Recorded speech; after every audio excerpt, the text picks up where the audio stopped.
Ok, pas tous, bien-aimés frères et sœurs. Vous devrez savoir une chose. Le Congo démocratique n'est pas en guerre contre le Rwanda. Le Rwanda est trop petit pour le Congo démocratique. Le Rwanda, on peut en faire au Congo démocratique une bouchée. Mais le Congo démocratique est en guerre contre l'OTAN, contre les États-Unis, contre l'Union européenne, contre le G7. Et vous avez d'autres paramètres qui rentrent en ligne de compte. À l'intérieur même du Congo démocratique, il y a la guerre entre les États-Unis et la Chine. Ce n'est pas une chose facile. Je critique Tshisekedi tout le temps d'ailleurs. Tout le temps, je le critique. Je suis d'accord avec lui qui ne négocie pas avec le M23. Tant que la feuille de route de Luanda ne sera pas appliquée. C'est-à-dire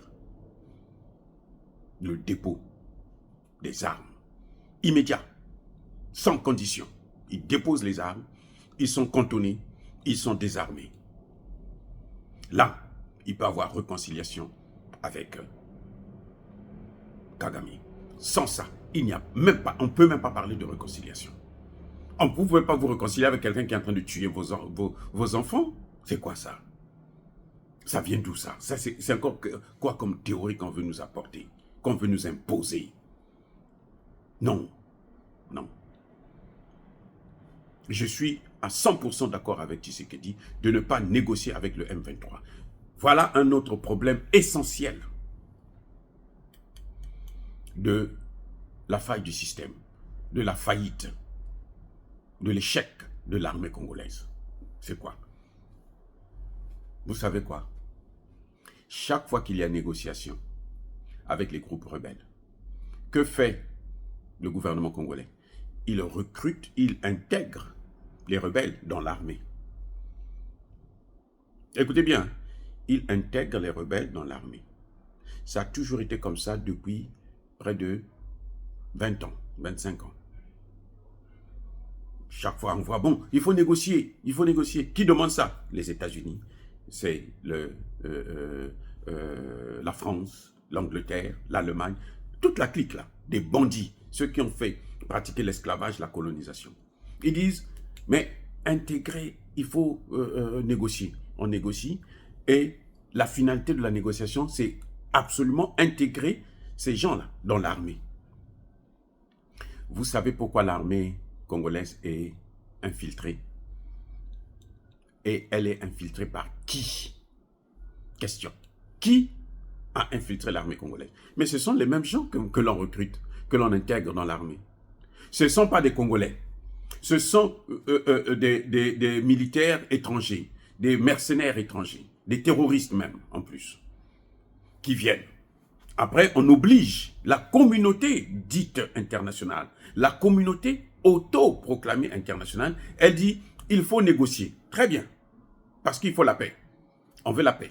On négocie. On prend ces gens, on les intègre dans l'armée. Quand on les intègre dans l'armée, vous savez ce qui se passe?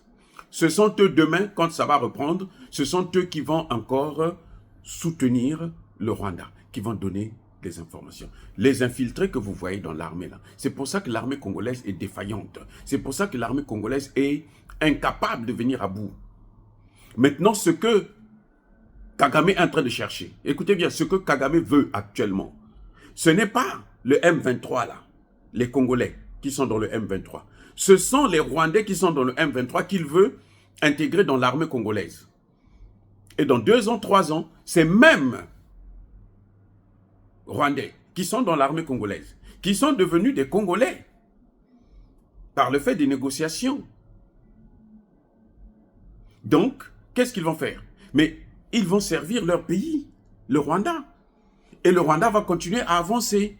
Le Rwanda va continuer à contrôler l'armée congolaise. Le Rwanda va continuer à, si vous voulez, tuer des Congolais parce qu'il veut prendre les terres pour les Occidentaux. Voilà le schéma. C'est pour ça que vous voyez Joe Biden, à travers son secrétaire d'État,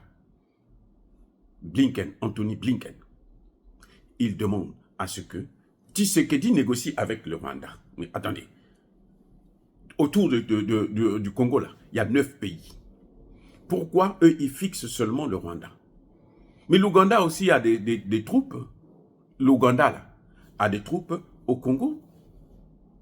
L'Ouganda a des troupes au Congo. Le Burundi aussi a ses troupes au Congo. Le Burundi aussi veut, mais le président Bagaza l'a dit ouvertement, les vidéos, je vous ai sorti la vidéo la dernière fois. Vous n'avez pas vu ça? Il parlait là à sa télévision, la télévision burundaise. Il disait, nous avons un intérêt, nous devons aller là-bas. C'est le rôle, c'est ce que... Le problème, c'est que Ndayishimiye, il joue son jeu de façon différente, pacifique. C'est plus ou moins tolérable. Mais le Rwanda, lui, c'est par la force, parce que le Rwanda, c'est le modèle typique même des États-Unis. Donc, nous allons intervenir, nous devons intervenir, et nous, on doit prendre ce qui ne nous appartient pas. Donc, toute forme de négociation avec le Rwanda, ce n'est pas pour la paix au Congo, non. C'est pour reporter la guerre. C'est pour reporter l'occupation. Et pour la rendre encore plus compliquée pour le gouvernement congolais. Le Rwanda est arrivé jusqu'à prendre des jeunes filles, les balancer dans Kinshasa pour qu'elles puissent épouser les généraux, sortir, en tout cas épouser ou sortir avec les généraux, les ministres, les ceci. Et comme chez nous, malheureusement, tous ces hommes-là qui ont l'argent, la priorité pour eux, c'est le sexe.